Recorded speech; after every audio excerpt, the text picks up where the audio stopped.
سبحان الله العظيم سبحان الله وبحمده سبحان الله العظيم سبحان الله وبحمده سبحان الله العظيم سبحان الله وبحمده سبحان الله العظيم سبحان الله وبحمده سبحان الله العظيم سبحان الله وبحمده سبحان الله العظيم سبحان الله وبحمده سبحان الله العظيم سبحان الله وبحمده سبحان الله العظيم سبحان الله وبحمده سبحان الله العظيم سبحان الله وبحمده سبحان الله العظيم سبحان الله وبحمده سبحان الله العظيم سبحان الله وبحمده سبحان الله العظيم سبحان الله وبحمده سبحان الله العظيم سبحان الله وبحمده سبحان الله العظيم سبحان الله وبحمده سبحان الله العظيم سبحان الله وبحمده سبحان الله العظيم سبحان الله وبحمده سبحان الله العظيم سبحان الله وبحمده سبحان الله العظيم سبحان الله وبحمده.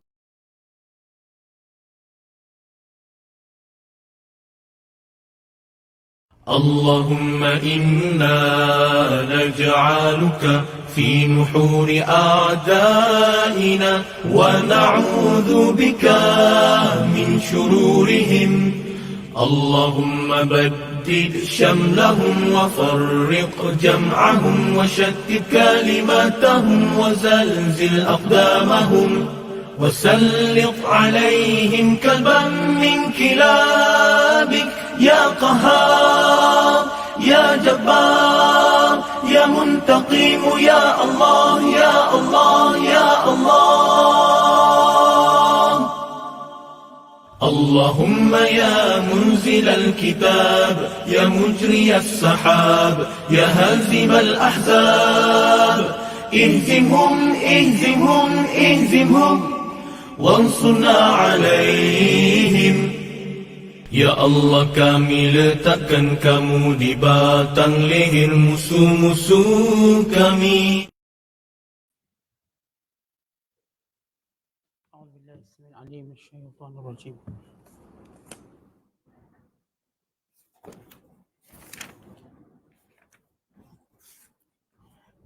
Bismillahirrahmanirrahim. قال نوح رب إنهم عصوني واتبعوا من لم يزده ماله وولده إلا خسارا ومكروا مكرا كبارا وقالوا لا تذرن آلهتكم ولا تذرن ودا ولا سواعا ولا يغوث ويعوق ونسرا وقد أضلوا كثيرا ولا تزد الظالمين إلا ضلالا مما خطيئاتهم أغرقوا فأدخلوا نارا فلم يجدوا لهم من دون الله أنصارا وقال نوح رب لا تذر على الأرض من الكافرين ديارا إنك إن تذرهم يضلوا عبادك ولا يلدوا إلا فاجرا كفارا رب اغفر لي ولوالدي ولمن دخل بيتي مؤمنا وللمؤمنين والمؤمنات ولا تزد الظالمين إلا تبارا صدق الله العظيم.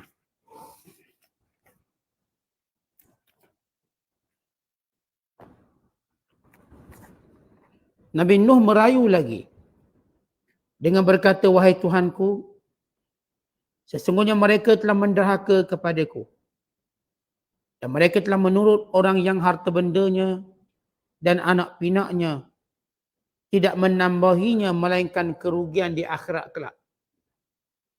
Dan mereka telah menjalankan tipu daya dengan merancangkan rancangan yang amat besar jahatnya untuk menentang seruanku.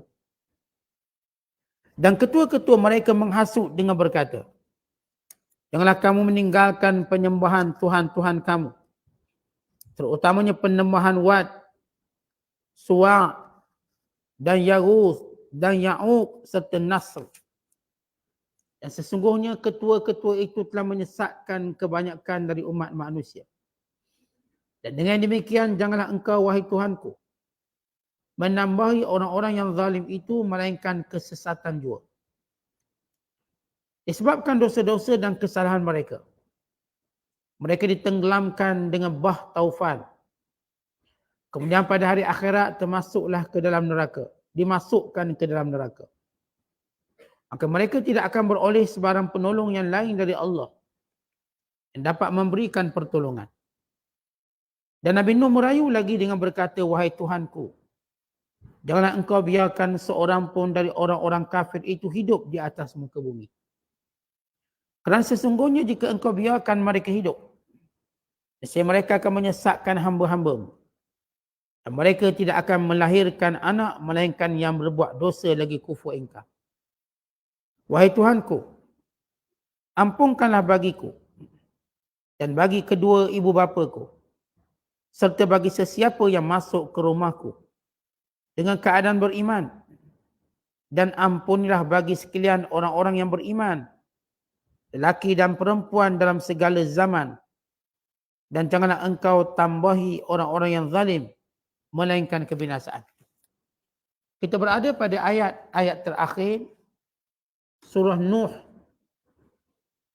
Surah yang ke-71 pada juzuk yang ke-29.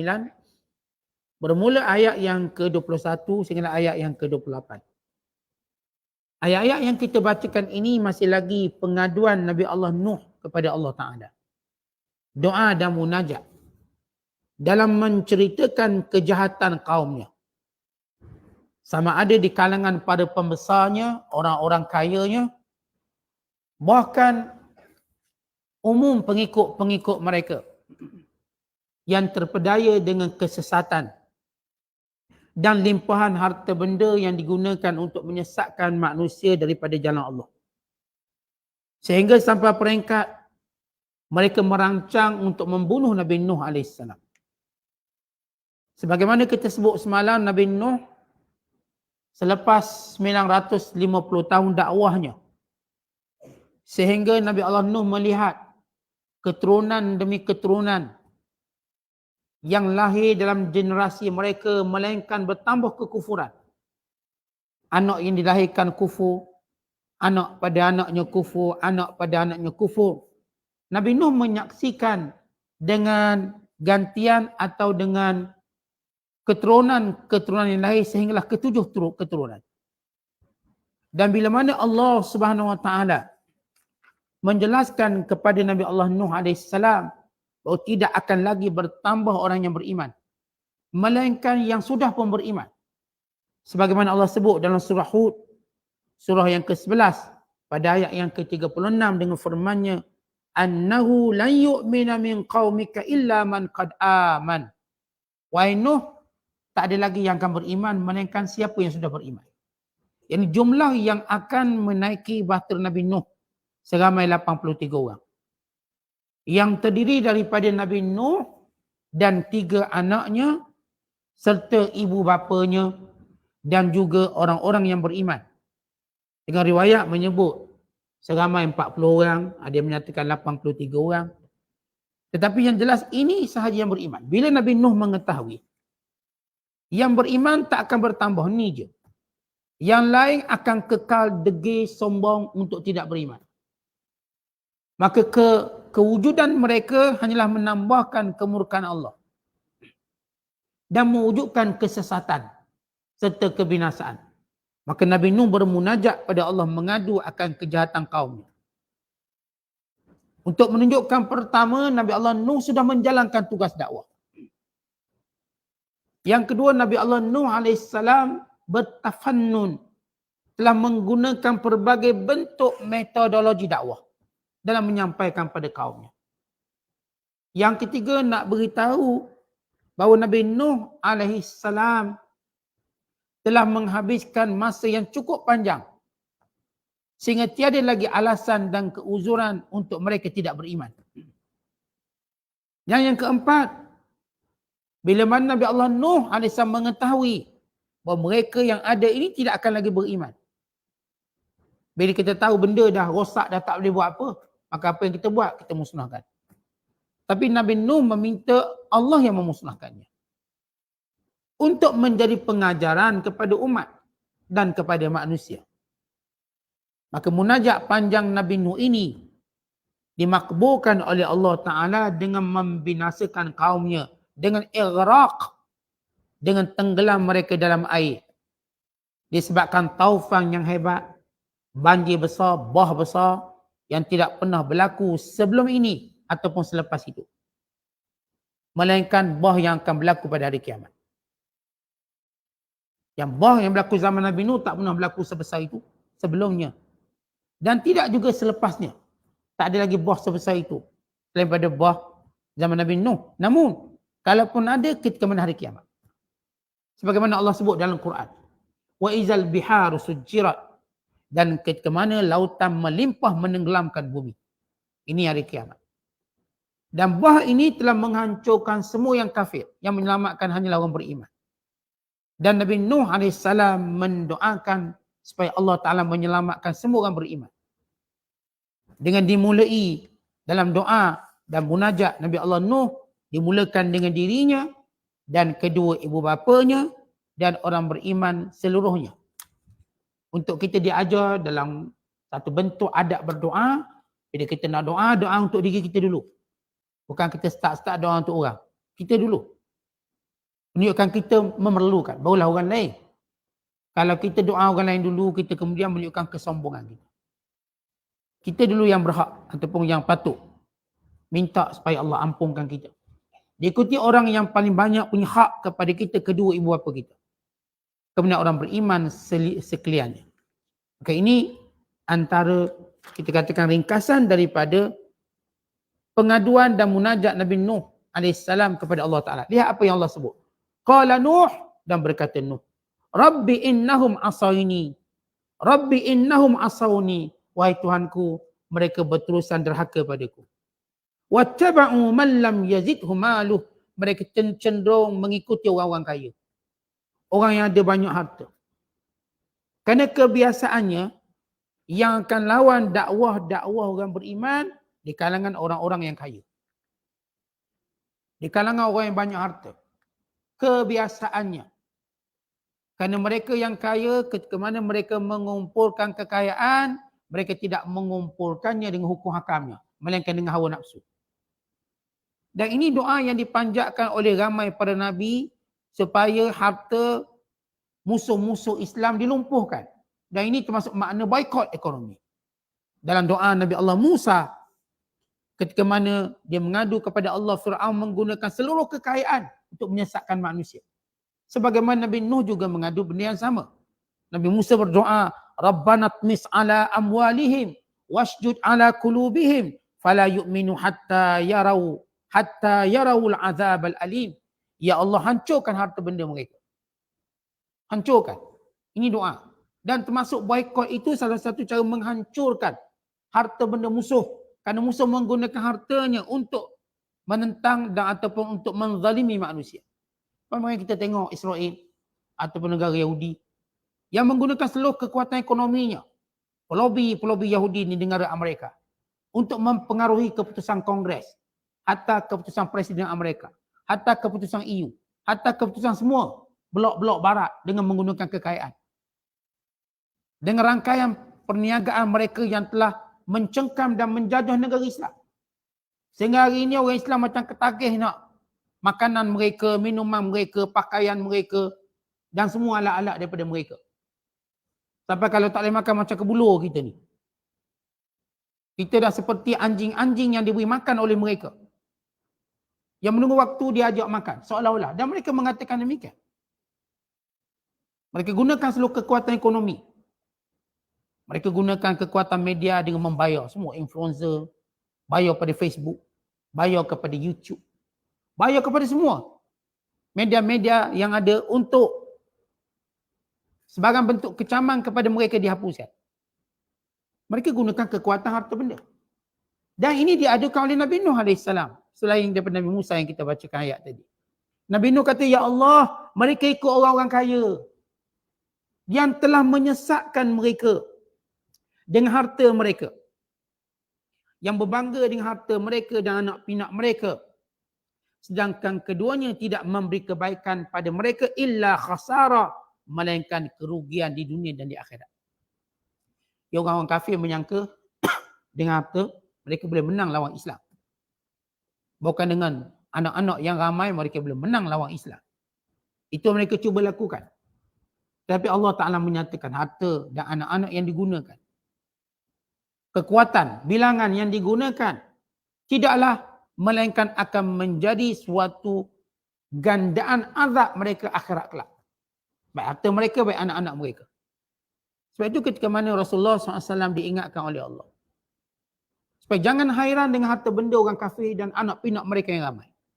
Kerana keduanya itu Allah akan jadikan sebab penambahan azab di hari akhirat kelak.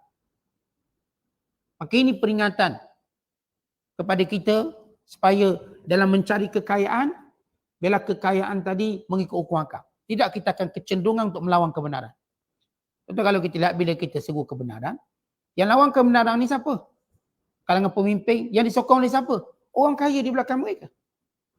Orang kaya lah takut haram judi. Orang kaya ni yang takut haram arak. Orang kaya ni takutlah diharamkan hiburan. Kerana mereka menjana kekayaan daripada sumber-sumber ini. Sumber-sumber merosakkan manusia. Orang kalau dia kaya dengan sumber-sumber yang baik, dia tak bimbang. Dia akan gunakan harta untuk dakwah. Tapi orang kalau kaya daripada sumber-sumber merosakkan manusia, baik dengan judinya, dengan araknya, dengan hiburannya, dengan semua benda, pasti mereka takut kebenaran naik. Kerana kebenaran seperti menutup, seolah-olah menutup pintu rezeki mereka. Lalu mereka gunakan seluruh harta mereka ini. Nanti tutup sistem riba. Kalau naik Islam, riba tutup, bank pun terjejas. Syarikat-syarikat judi bermasalah. Syarikat arak bermasalah. Kerana kekayaan kebanyakan dibina daripada jaringan tersebut. Maka mereka menggunakan jaringan kekayaan untuk melawan kebenaran. Ia berlaku sejak zaman berzaman. Atau zaman kita benda yang sama. Contoh kita tengok, di belakang orang menentang kebaikan itu, pasti orang kaya. Pasti orang kaya. Yang saya katakan mereka mendapat kekayaan daripada kejahatan ini. Kejahatan dalam menentang, dalam melanggar perintah Allah Ta'ala. Kemudian kata Nabi Nuh AS dalam munajatnya, wa makaru makran kubbara, dan mereka melakukan suatu propaganda yang besar, pembohongan yang besar. Mereka menggunakan pelbagai kaedah menyesatkan orang bawahan dengan harta benda mereka. Menuduh Nuh dengan pelbagai tuduhan. Bahkan sampai peringkat mereka menyakiti Nabi Nuh AS, bahkan ingin membunuhnya. Sampai peringkat paling kemuncak nak bunuh Nabi. Benda yang sama yang dirasai oleh Nabi Muhammad SAW. Bila peringkat nak bunuh Nabi Muhammad SAW. Benda yang sama yang dirasakan oleh Musa. Ketika mana Fir'aun nak bunuh Nabi. Ketika mana Fir'aun nak bunuh Nabi Musa. Benda yang sama yang dirasakan oleh Nabi Lut. Ketika kaum Nabi Lut bertekad membunuh Nabi Lut dan menghalaunya keluar. Dan perkara yang sama yang berlaku pada semua Nabi-Nabi alaihi salatu wassalam, kemuncak dipanggil makar, tipu daya ialah membunuh mereka. Untuk mendiamkan suara kebenaran. Biar diam suara kebenaran ini. Jangan sampai lagi suara kebenaran ini berkumandang. Lalu mereka melakukan, kata Nabi Nuh, mereka buat macam-macam perancangan. Termasuk ingin membunuhku. Wa qalu, dan mereka juga berkata, wahai Tuhan, la tazarunna alihatakum. Jangan tinggalkan sembahan berhala-berhala kamu. Jangan ikut Nabi Nuh yang ajak sembah Tuhan. Jangan tinggalkan berhala-berhala kamu. Jangan tinggalkan Wadda, salah satu nama berhala mereka. Suwa'a, Yarus, Ya'uq, Nasr. Kelima-lima berhala ini asalnya ialah orang-orang yang beriman yang soleh. Nama Wadda ni nama orang soleh. Daripada kabilah Kalab ataupun Kilab. Suwa' daripada kabilah Huzai. Yarus, ini berhala pada asalnya ialah yang disebut dalam sirah bahawa wahia asma'un rijalun asma'u rijalin salihin. Ini lima-lima nama ini nama-nama orang soleh daripada kaum sebelum ini. Namun datang syaitan menyesatkan manusia dengan berkata, inilah patung yang disembah oleh nenek moyang kamu.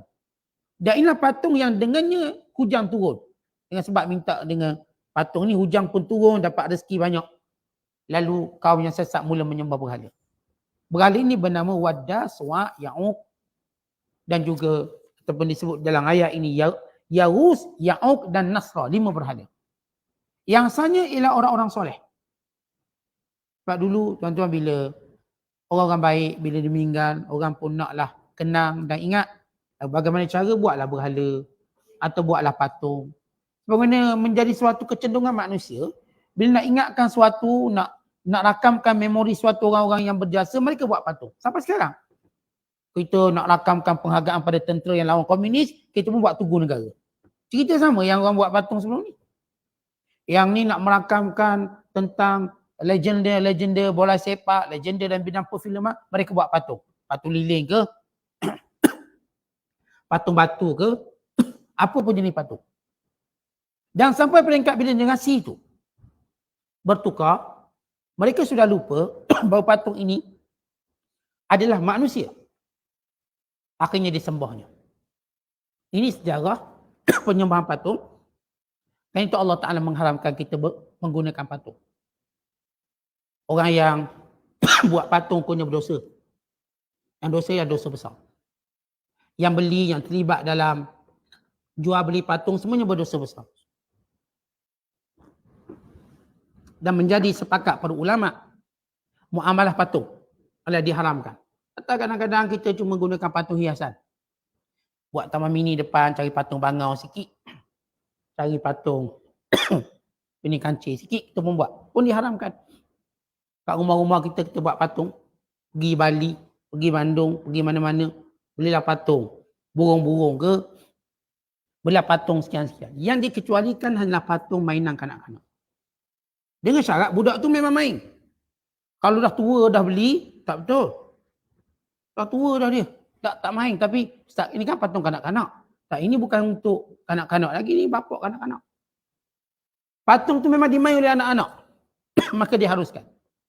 Kalau yang memilikinya orang dewasa, maka tak boleh. Sebab patung ni bukan dimainkan oleh orang dewasa.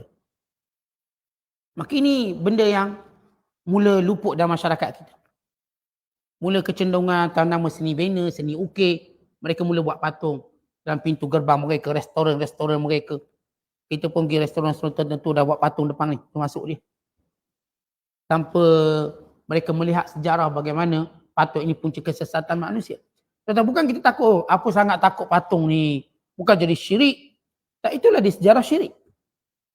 Sejarah. Tetapi umumnya kita ni, manusia ni, jenis, kalau kita melalui satu sejarah, kita akan cepat ingat akan bahayanya sesuatu perkara. Contoh kita cerita tentang sakit kita. Sejarah kita kalau makan buah nangka, dia punya angin 40 hari. Tuan-tuan berani lagi makan buah nangka macam budak? Tak, tengok pun dah takut. Itu sejarah kita lah. Sejarah kita ni kalau makan buah durian, masuk ward. ICU terus. Kita tengok durian pun takut. Sejarah. Apatah lagi sejarah syirik. Itu sejarah penyakit pun kita trauma. Yang sejarah naik basikal jatuh, sampai ke sudah tak naik basikal. Takut sejarah saya dulu saat naik basikal jatuh. Habis gigi depan hilang. Tak nak naik, nanti takut gigi belakang dulu hilang. Dia punya trauma dia. Apatah lagi kita sebut sejarah syirik. Sejarah syirik ini, tuan-tuan, menjadi suatu ketakutan orang beriman. Takut syaitan terus menggunakan patung ni untuk menipu generasi yang berikutnya. Sehingga mengatakan seolah-olah kita yang asal buat patung saja suka-suka. Ni, datang keturunan berikutnya, lalu syaitan sesatkan. Ayah kamu dulu memang sembah patung. Tuan-tuan, kita mudah percaya pada benda-benda yang maklumat tak sahih. Orang kita kan macam gitu, maklumat tak sahih. Itu kita percaya putih gunung ledang, putih santubong, yang maklumat tak berclear tu tapi seronok dengar. Maklumat macam tu kita macam, oh percaya betul. Seronok sangat benda-benda macam tu.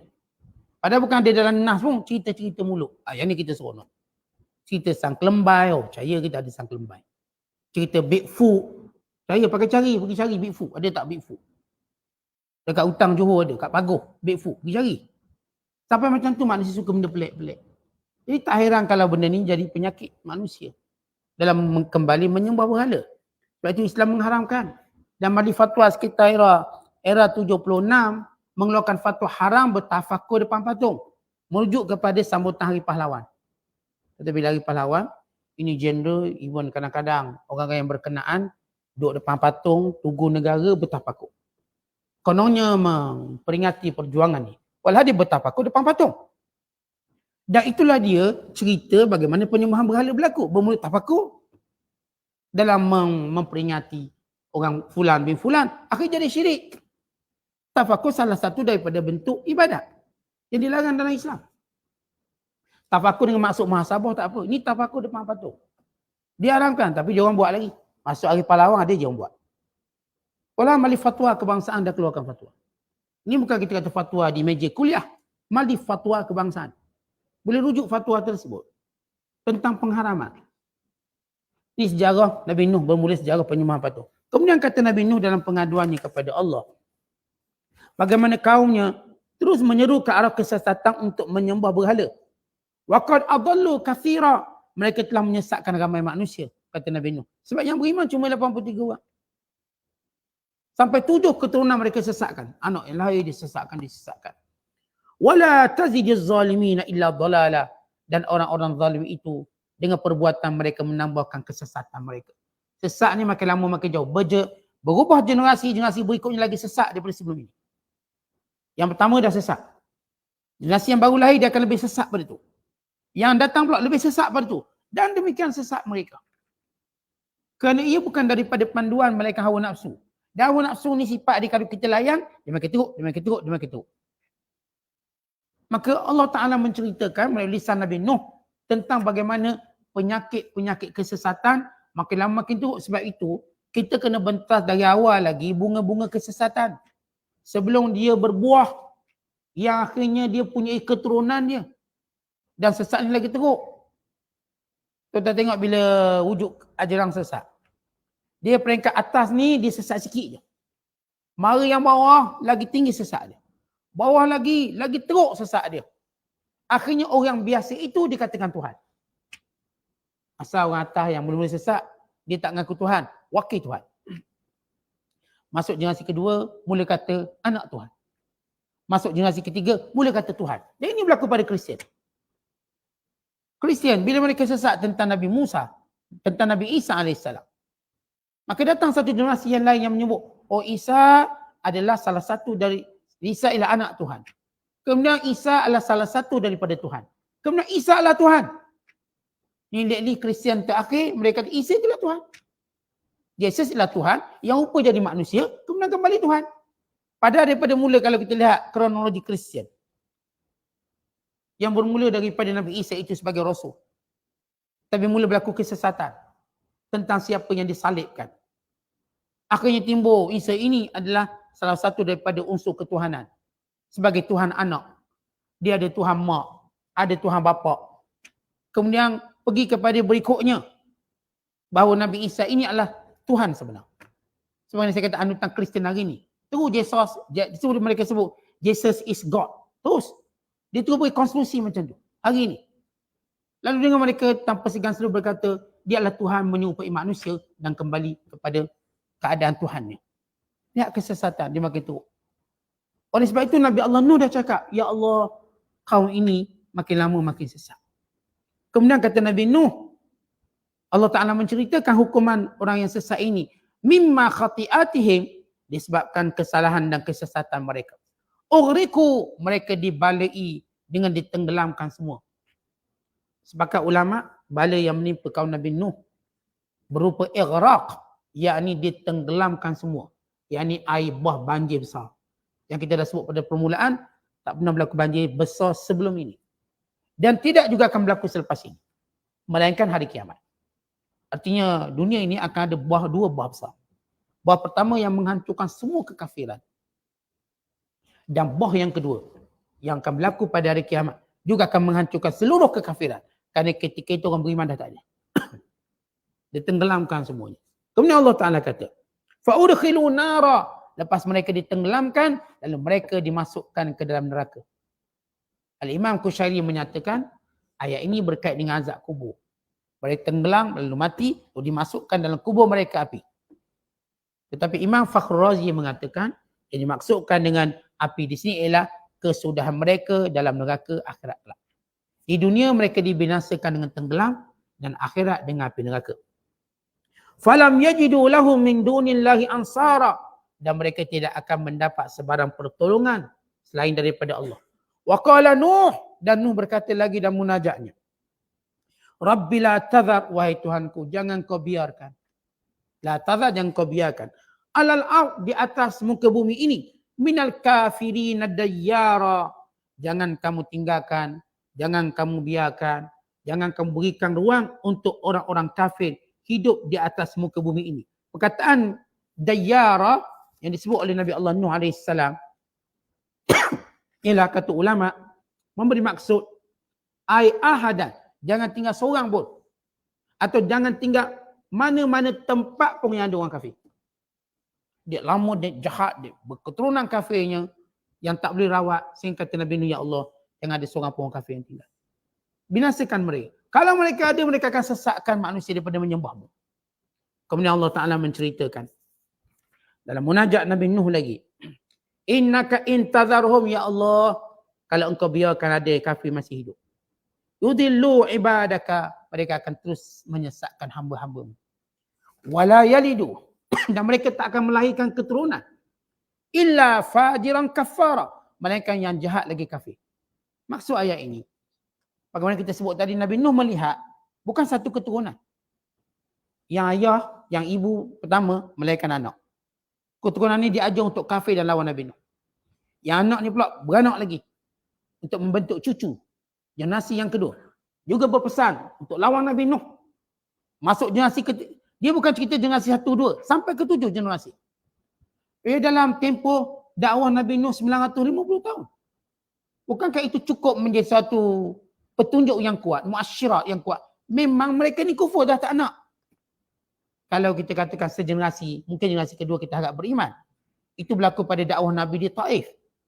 Waktu Rasulullah ditolak oleh penduduk-penduduk Taif, Nabi kata, aku berharap daripada keturunan mereka, daripada perut-perut mereka akan lahir keturunan yang beriman pada Allah. Dan sangkaan serta doa Rasulullah itu benar.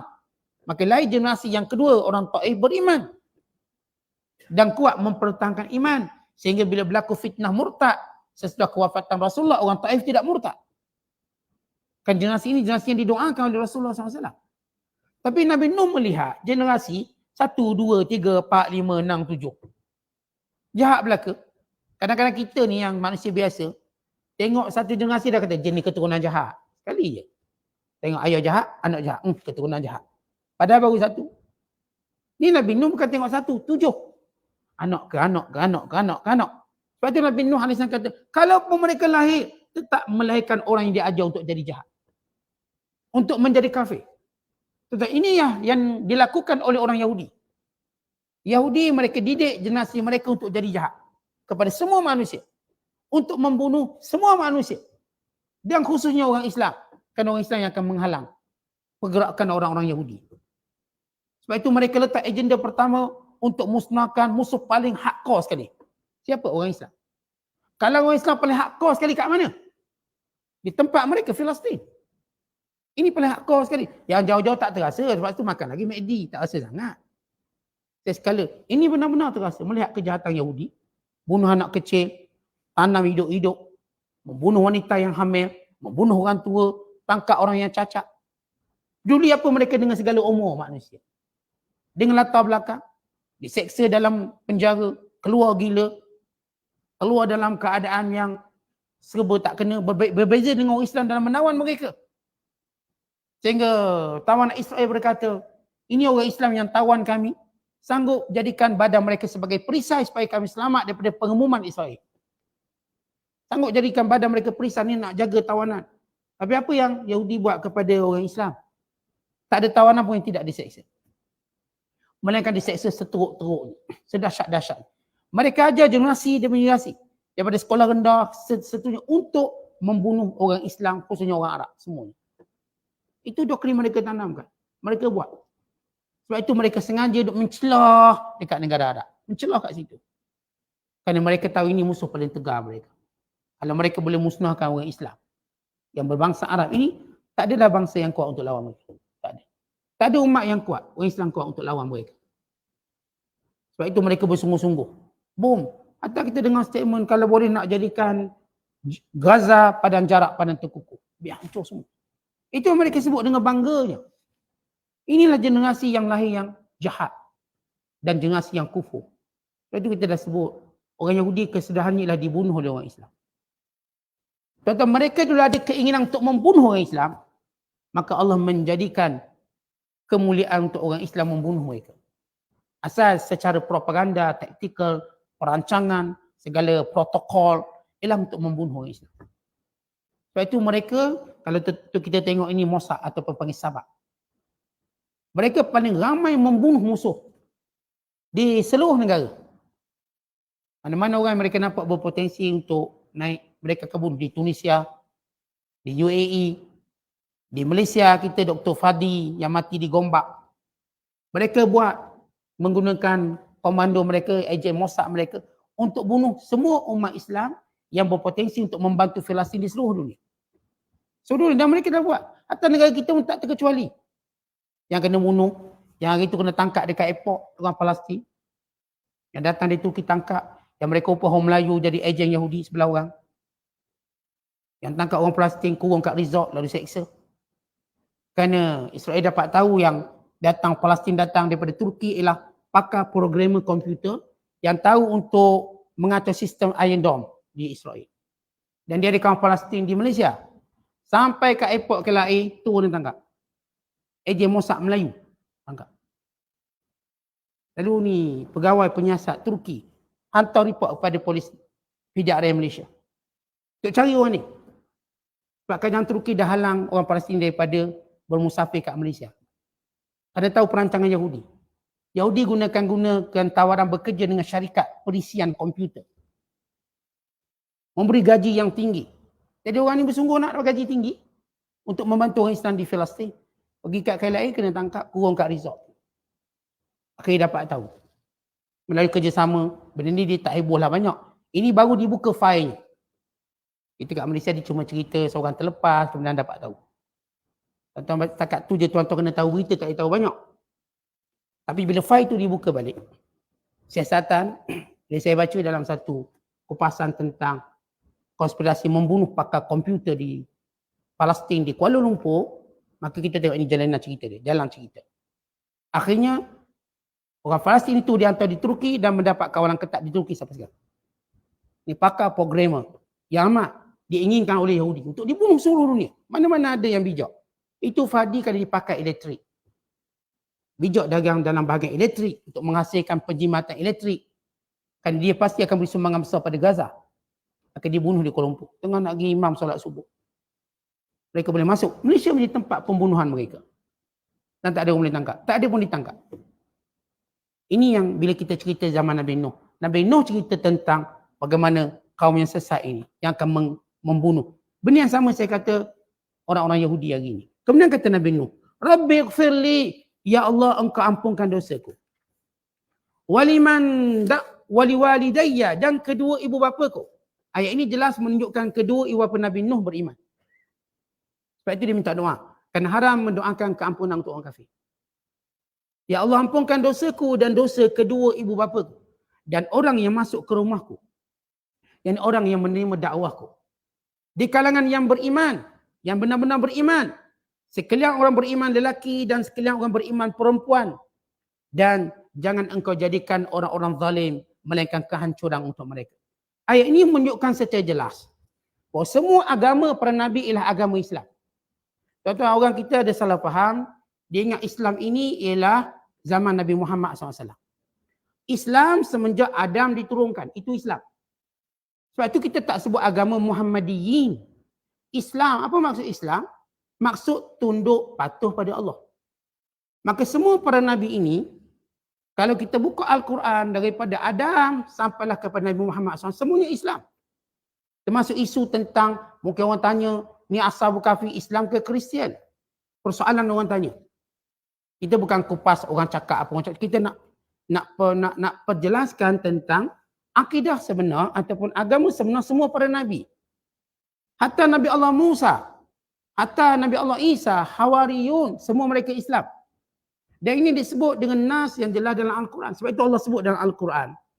Bila Allah menyatakan inna dina indallahil Islam. Kita baca dalam surah Ali Imran ayat 19. Agama yang Allah redha cuma Islam. Allah bukan sebut benda itu berkait dengan zaman Nabi Muhammad SAW. Semenjak zaman manusia diciptakan. Maka Allah sebut dalam surah Ali Imran ayat ke-85. Wa man yabtaghi ghairal islami dina falan yuqbala min wa huwa fil akhirati minal khasirin. Siapa yang menjadikan Islam selain Islam sebagai cara hidup, Allah tak akan terima. Dan dia akhirat kelak akan menjadi golongan yang rugi. Bahkan Allah Ta'ala menceritakan kisah Nabi Nuh yang kita bacakan sini. Dalam ayat yang ini Allah berfirman, fa in tawallaitum fama sa'altukum min ajr in ajriya illa 'ala Allah wa umirtu an akuna minal muslimin. Kata Nabi Nuh, kalau kamu tak nak terima dakwahku, kalau kamu berpaling tidak mahu menerima dakwahku, sedangkan aku tidak meminta sebarang upah pun daripada dakwahku, dan aku diperintahkan oleh Allah untuk menjadi orang pertama yang Islam. Nabi Nuh kata, wa akuna minal muslimin, aku orang Islam. Dia, kalau sebut agama Nabi Nuh apa? Islam. No, dia agama Nabi Nuh tak, dia Islam. Dan demikian juga waktu Allah menceritakan kisah Ibrahim, idh qala lahu rabbuhu aslim, qala aslamtu li rabbil alamin.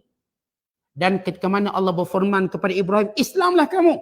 Ibrahim kata, ya Allah, aku menundukkan diriku, aku Islamkan diriku pada Tuhan sekalian alam. Kemudian apa Ibrahim buat? Wa wassa biha Ibrahimu banihi wa Ya'qub, ya baniya innallaha astafa lakumuddin fala tamutunna illa wa antum muslimun. Dan Ibrahim wasiatkan kepada anaknya. Siapa anak dia? Ishak dan juga Ismail. Dan Ya'qub menasihati kepada anaknya dengan mengatakan janganlah kamu mati melainkan dalam Islam.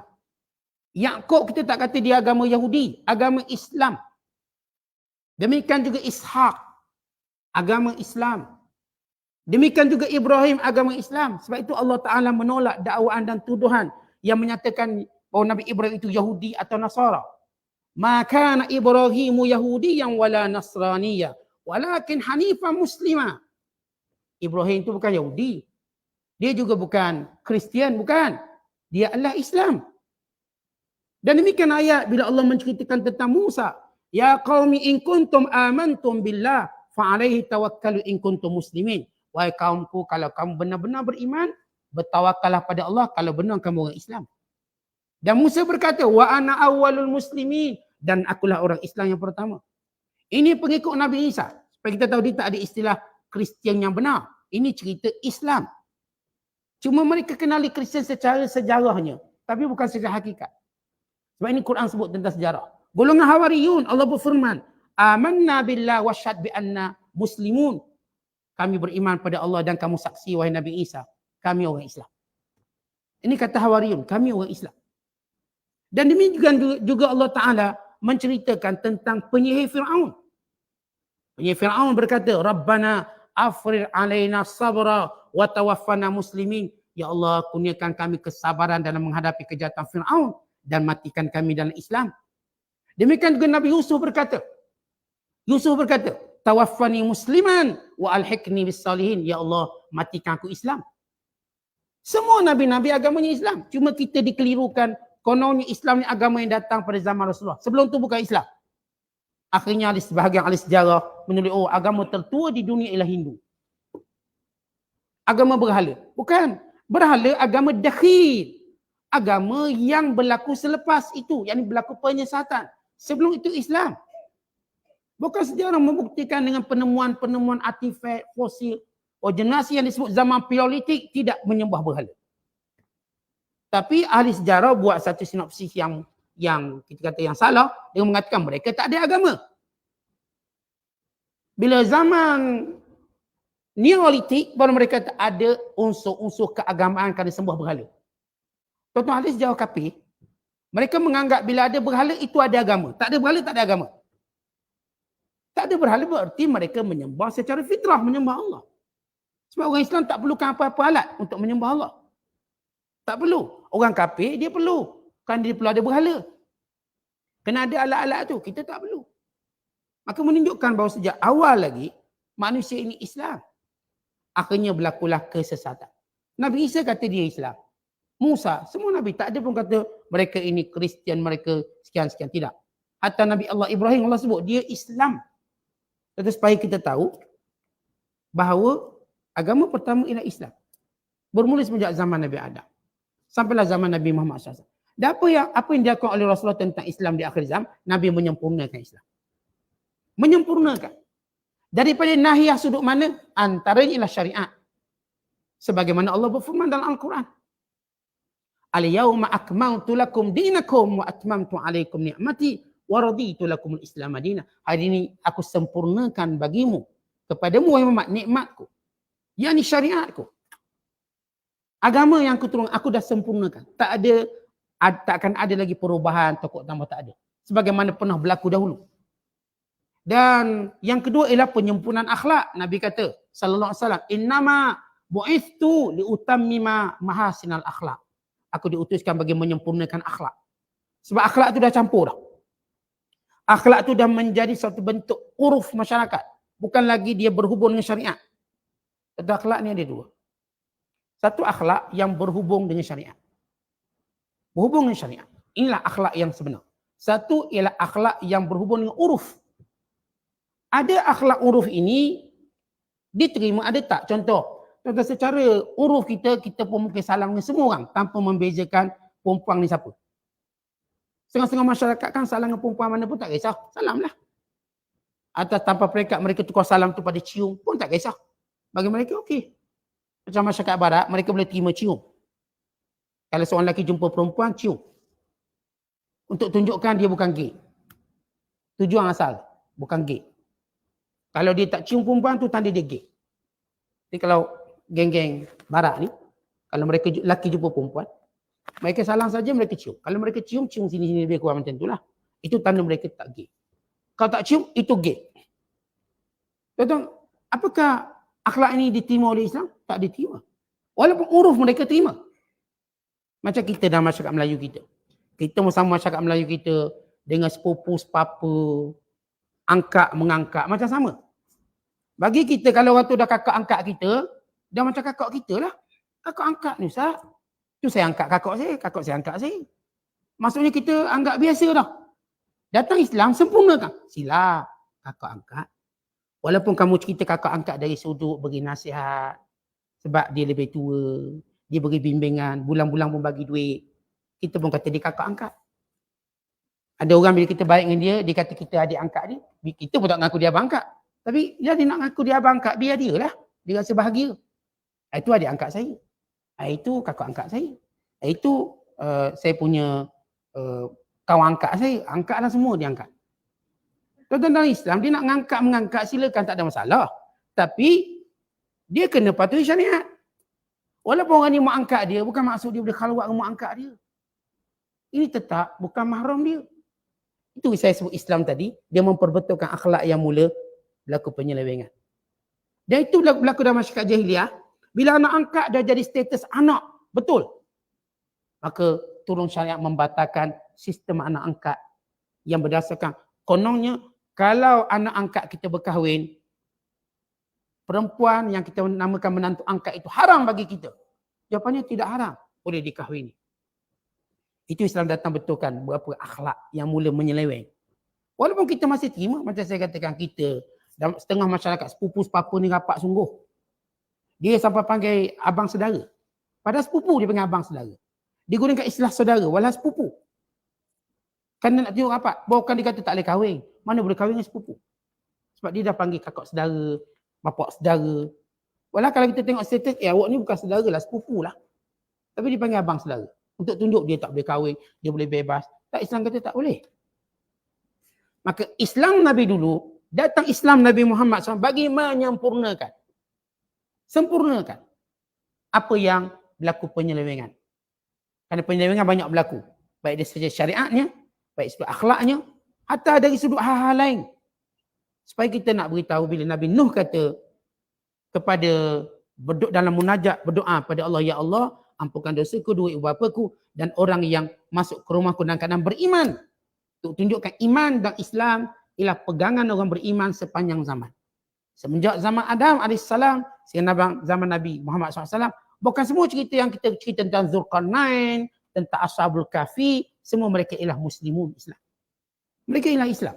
Tak timbul lagi untuk kata mereka ini Kristian, Yahudi, atau ini Yahudi yang betul, tak. Mereka Islam. Atas nama betul ialah Islam. Dan atas nama dia yang diselewengkan boleh disebut Yahudi dan Nasara. Kan diselewengkan. Kalau betul, namanya Islam. Bila diselewengkan, maka keluar nama ni. Kristian, keluar nama Yahudi, keluar nama Hindu, keluar nama Buddha. Bila ia berada pada landasan benar, mentauhidkan Allah. Sebagaimana Allah Ta'ala berfirman, وَمَا أَرْسَلْنَا مِنْ قَبْلِكَ مِنْ رَسُولٍ إِلَّا نُوحِي إِلَيْهِ أَنَّهُ لَا إِلَهَ إِلَّا أَنَا فَاعْبُدُونِ. Surah Anbiya ayat 25. Dan tidaklah Rasul yang kami utuskan sebelummu, wahai Muhammad, melainkan kami wahyukan kepadanya dengan wahyu yang sama. Tidak ada Tuhan melainkan Allah, maka sembahlah Allah. Tak ada Tuhan melainkan Allah, melainkan sembahlah Allah. Artinya mereka tak ada sembah selain daripada Allah. Maka akidahnya apa? Untuk bahasa mudah, dalam bahasa Al-Quran, ialah mereka Muslimun, mereka Mukminun, kesemua mereka ini. Yang Allah puji dalam Al-Quran, walau zaman mana pun mereka hidup. Walau zaman mana, walau Nabi mana pun mereka hidup. Mereka ialah golongan Muslimun, termasuk Nabi Nuh AS. Wallahu bissawab. Assalamualaikum.